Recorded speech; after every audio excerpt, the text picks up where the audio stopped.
And so now I'm introducing you to the next sign of the zodiac that the sun is now going to encounter on its Decan walk. It has moved day by day, a degree a day around that, through the sign of Aries, through those three decans. And now we're encountering the second of our zodiac signs, Taurus. And Taurus is the bull. Taurus is around, you can imagine a bull ploughing a field. They know that they have to get to the end and they do not turn. Nothing will turn them from their determination and willpower and strength to get to the other end of the field. And then they will turn around and come back again. Taurians have this self-discipline and this ability to just stay the course. They have a real physical presence. They are an earth sign. Taurus is an earth sign.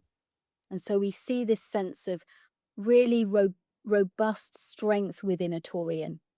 Also Venus, beauty, something almost divine in the Venusian characteristics of a Taurus, appreciating the beauty within nature and the sacredness of all things. And with Taurus, again, we also see that Taurians have a kingdom. They are able to bring about wealth and opportunities for making wealth because they have that ability to draw heaven down to earth. They're involved with the practical aspects of creating things here on this earth. And interestingly, the card that we choose to associate in the tarot with Taurus is the Hierophant. And you may be thinking, what has this got to do with Taurus the bull and Venusian beauty?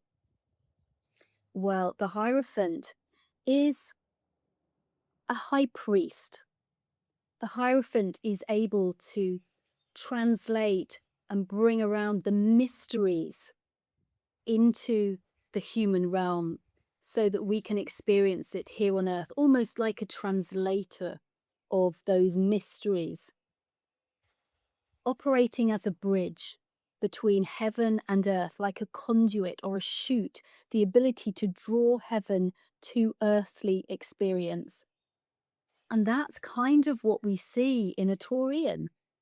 They have this beauty, this divinity that they recognize within all things. And from that space, they can draw this down and experience these finer things in life, their kingdom, their domain, and they have that unwavering conviction that it shall be so. And we have here in the Hierophant the same unwavering conviction to God, to a higher sense of self, to higher realms. The Hierophant is not going to be easily distracted, just staying the course as the bull does, tilling the field until it gets to the other end. So we see here with the Hierophant this idea of heaven down to earth. And that's told in the myth that is associated with Taurus, or one of the myths that's associated with the bull. And the myth is about Zeus and his abduction of Europa. And it's interesting because we start the myth, the story of Zeus, with Zeus looking at this beautiful Phoenician, radiant princess, Europa, and he falls in love with her and he wants her. Now, Zeus is married to Hera and he has had many of these affairs. Still, he wants to have Europa. And there's something in him that decides, instead of just appearing to her in full Zeus force, perhaps that would be fatal. Maybe that would create a fatal blow to a mortal, a princess. She is not a goddess. So maybe that's why, or maybe he's just been caught too many times by Hera, who has always sabotaged whatever it is he's done with his lovers, that he decides to do it differently. But in this myth, Zeus decides to appear to Hera by taking the form of a bull. And so this is what he does. He transforms himself into a bull and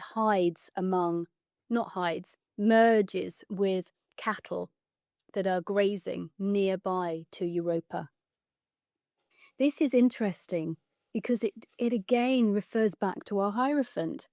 Zeus, this incredible almighty god, needs to take the form of something on earth. And so this idea of heaven to earth, drawing Zeus down to the physical material world, is what we see here, just like the Hierophant, this bridging of heaven to earth.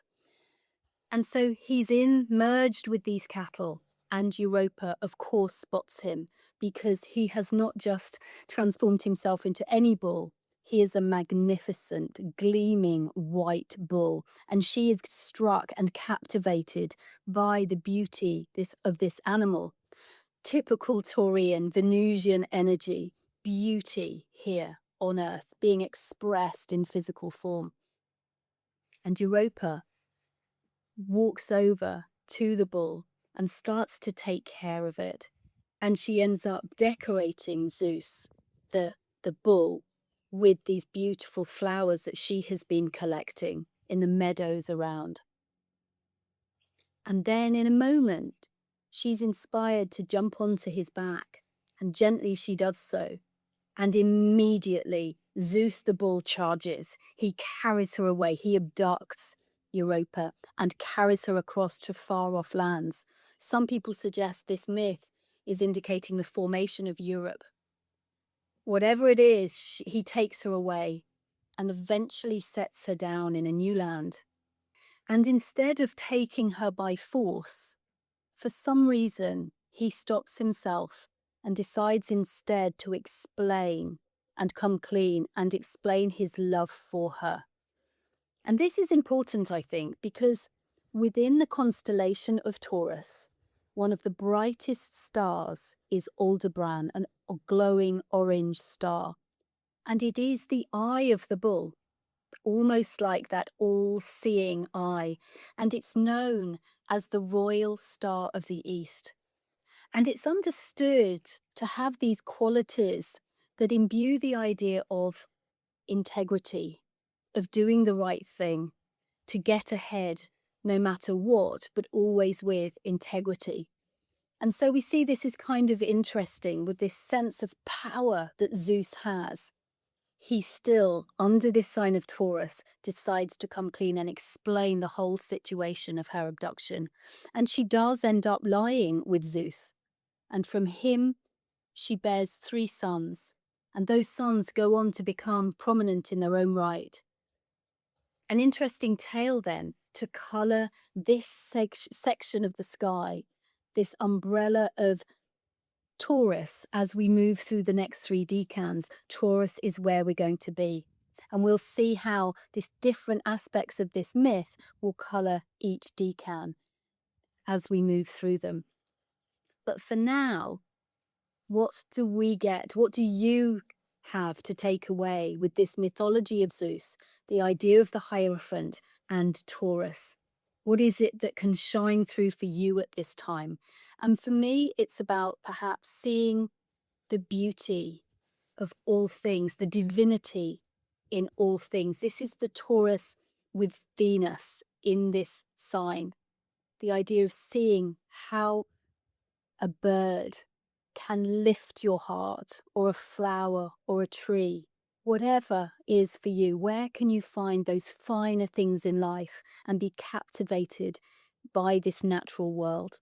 This is about this card, and this sign for me is about drawing divinity down to this earth so that we can experience it on this physical material plane. So perhaps as you move through this time of the year, which is energized by Taurus and this constellation, where can you sense the beauty all around you? And perhaps under this watchful eye, Aldebaran, the bright orange star in this constellation of Taurus, where can you feel into that sense of unwavering conviction and integrity? Have a wonderful day.